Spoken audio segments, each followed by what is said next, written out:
The indictment includes 41 felony counts and is 97 pages long. Please remember that everyone charged in this bill of indictment is presumed innocent. Specifically, the indictment brings felony charges against Donald John Trump.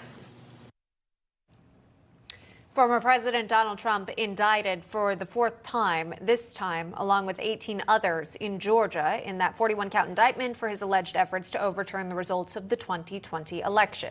The 97-page indictment, as described by the district attorney in Fulton County, holds 41 felony counts, 13 of them against the former president, charging him with a number of things, including racketeering. And the president and others, they have until next Friday to appear in court again, August 25th. Here with reaction, political panelist Tudor Dixon, the host of the Tudor Dixon podcast. Also with us, Jim McLaughlin, a pollster for McLaughlin and Associates and the Trump 24 campaign. And special guest Joe Pinion is live in studio. Welcome, everyone, and thanks for coming on. Tudor, I will go first to you. Just overall, your reaction to this fourth indictment of Donald Trump.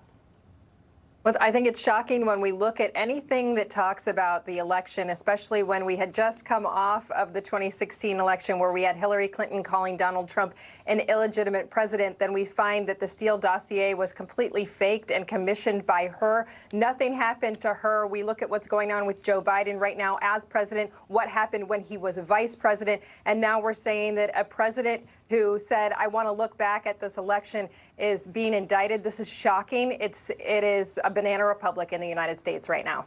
And I'll move on to Jim McLaughlin as well. Taking all of these, and they are serious, again, not one, not two, not three, but four indictments now.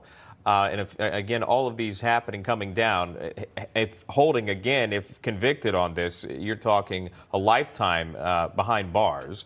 But taking all of the seriousness away from that, all of this is playing a part at a very coincidental time, if you wanted to describe it that way, all happening, again, within a presidential primary election season, beginning, again, kicking off in January. What are your thoughts on that? Can that be ignored? You know, it's pretty amazing. And as the pollster, I'm going to give you some numbers.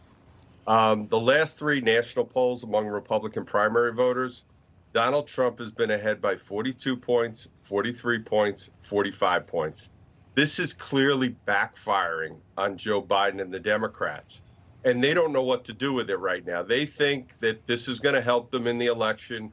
Joe Biden had a really bad week last week. I think that's why they sped this thing up. You look at what happened last week. We found a couple $1 million in more bribes coming from our enemies to this White House. And by the way, it's not a Hunter Biden scandal. This is a Joe Biden scandal. He's bought and paid for by our enemies. You had the Afghanistan families talk about the debacle that happened there, not to mention some more bad inflation numbers, as well as several Democrats coming out against Joe Biden's immigration policies.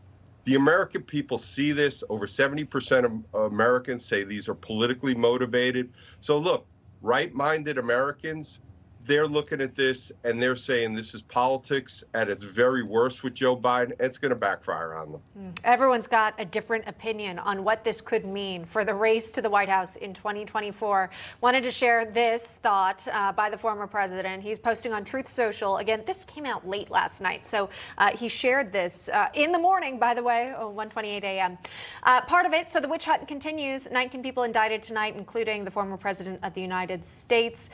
He goes on to say that even before the grand jury had voted, again, the indictment document appeared to be put out and then quickly withdrawn. He says it sounds rigged. Why didn't they indict 2.5 years ago? Because they wanted to do it right in the middle of my political campaign. And Joe, we'll go next to you. Just your read on the timing of this all.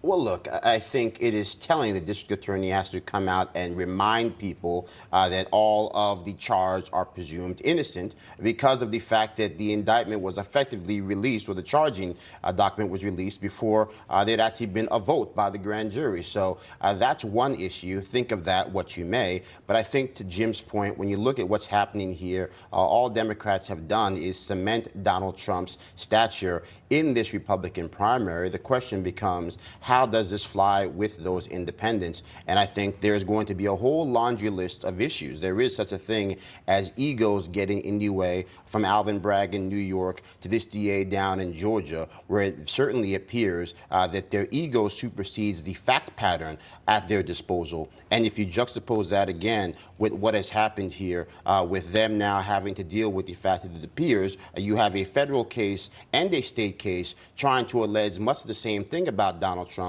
the question becomes, where is the communication, but also where is this notion of justice being blind, many people seeing justice being anything but that if your last name is Trump or if you have an R next to your name at the voter registration office in your state. Tudor Dixon, Jim McLaughlin, Joe Pinion, thank you very much. Thank you.